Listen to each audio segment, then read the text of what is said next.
क्षमा करने का अर्थ भूलना नहीं है। क्षमा करने का अर्थ है कि आप में कोई कड़वाहट नहीं है, क्योंकि यह आपके जीवन को नष्ट कर देता है। क्षमा देवताओं का गुण है और सिर्फ बहादुर ही लोग क्षमा कर सकते हैं। क्षमा दान बहुत महत्वपूर्ण दान है। अनजाने में जिन्होंने अपराध किया हो उनका अपराध क्षमा किया जाना चाहिए, क्योंकि हर मौके या स्थान पर समझदारी मनुष्य का साथ दे जाए ऐसा हो नहीं पाता है। जिंदगी में रूठिए, मनाइए, शिकवे, शिकायत और प्रेम भी कीजिए, पर ज़रा दिल की भी सुनिए, ज़रा सा माफ़ भी कीजिए। क्षमा करने के लिए आपको कहीं जाने की आवश्यकता नहीं है। आप जहाँ रहते हैं वहीं से बड़ा दिल रखते हुए सामने वाले को माफ़ कर दे और कुछ चीज़ें ईश्वर पर छोड़ दें, क्योंकि हम ईश्वर नहीं हैं जो किसी की भूल का फैसला करे। आप इस मूल मंत्र को सदैव याद रखें, आपको आत्मीय शांति मिलेगी। भूल इंसान की प्रवृत्ति है तो क्षमा भी इंसान की संस्कृति है। हमें खुद के लाभ के लिए दूसरों की गलती को माफ़ कर देना चाहिए। किसी के किए गए अपराध को मन मस्तिष्क में रखना हमारे मन में उसका प्रतिशोध जगाए रखता है, जो साथ में चिंता, क्रोध, ईर्ष्या, शत्रुता जैसे अन्य भावों को भी आश्रय देता है। इस परिस्थिति में हम अपने मस्तिष्क के केंद्र में उस व्यक्ति को ही रखते हैं और हमारी अपनी ऊर्जा जो अन्य विकास कार्यों में लगती है उसकी दिशा को अनचाहे ही रोक देते हैं। माफ़ करना एक दैवी गुण है जिसमें हमारा मन और आत्मा पावन हो जाती है।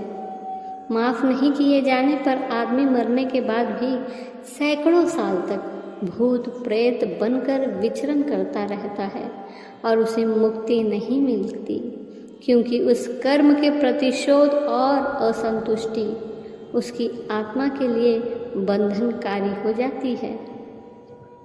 लेकिन क्षमा केवल उनके लिए है जिन्होंने गलती की है और इसे दोहराते नहीं हैं।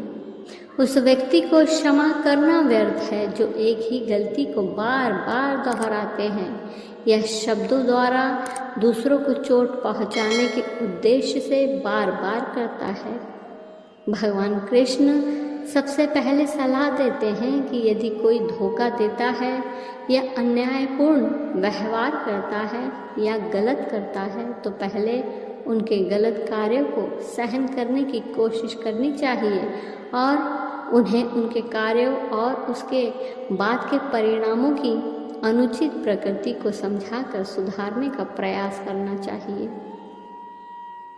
हम महाभारत में कई बार ऐसा होते हुए देखते हैं जब विभिन्न ऋषियों ने दुर्योधन और धृतराष्ट्र को उनकी गलतियों का एहसास कराने की कोशिश की और उन्हें पांडवों को राज्य वापस करने के लिए कहा। यहाँ तक कि भगवान श्री कृष्ण भी महान युद्ध की शुरुआत से पहले शांति का संदेश लेकर हस्तिनापुर गए थे।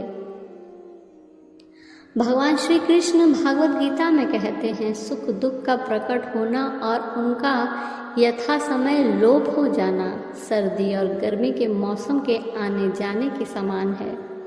वे इंद्रिय बोध से उत्पन्न होते हैं, इसलिए व्यक्ति को बिना विचलित हुए उन्हें सहन करना सीखना चाहिए। लेकिन अगर सब कुछ विफल हो जाता है और लगातार गलत कार्य किए जाते हैं तो कार्रवाई की जानी चाहिए, अन्यथा बुरे कर्म होते रहेंगे जो समाज में विनाश का कारण बनेंगे।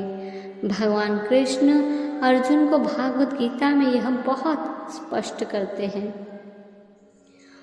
जब अर्जुन गलत करने वालों को दंडित करने से बचना चाहते थे। वैदिक धर्मशास्त्र 6 मुख्य प्रकार के गलत कर्ता बताते हैं।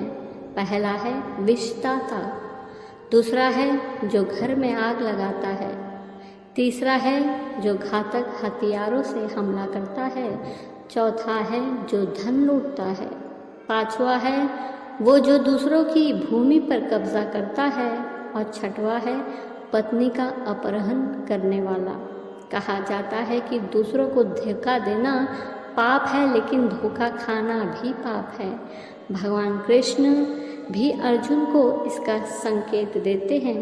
हालांकि यदि आप इस धार्मिक युद्ध को नहीं लड़ते तो आप निश्चित रूप से अपने कर्तव्यों की उपेक्षा करने के लिए पाप करेंगे और इस तरह एक सेनानी के रूप में अपनी प्रतिष्ठा खो देंगे। लेकिन कोई भी कार्रवाई करने से पहले एक वास्तविक उच्च अधिकारियों से परामर्श करना चाहिए, अन्यथा वो एक गलत कर्ता भी बन सकता है। ध्यान रहे, क्षमा करने का अर्थ है कि आप क्रोध से कार्य नहीं करेंगे, आप स्थिति के लिए आवश्यक कार्य करेंगे। इसका मतलब है कि आप अपने दिल में बिना किसी दुश्मनी के, बिना किसी दाव के वो सब कुछ करेंगे जो आवश्यक है। पाने को कुछ नहीं, खोने को कुछ नहीं, केवल वही करना जो आवश्यक है। यही महाभारत का सार है, यही श्री कृष्ण का तरीका है। क्षमा करने का अर्थ ये नहीं कि आप वो नहीं करेंगे जिसकी आवश्यकता है। इसका मतलब होगा कि आप भूल गए हैं कि आपके साथ क्या हुआ है। भूलने का मतलब है कि आपकी याददाश्त कमज़ोर है और ये कोई गुण नहीं है। ये बहुत महत्वपूर्ण है कि आप अपने जीवन के सबसे मधुर और कटु पलों को कभी न भूलें। आप अपने जीवन के हर कड़वे पल को याद करते हैं और फिर भी आप अपने दिल में कड़वाहट नहीं रखते। यही क्षमा है।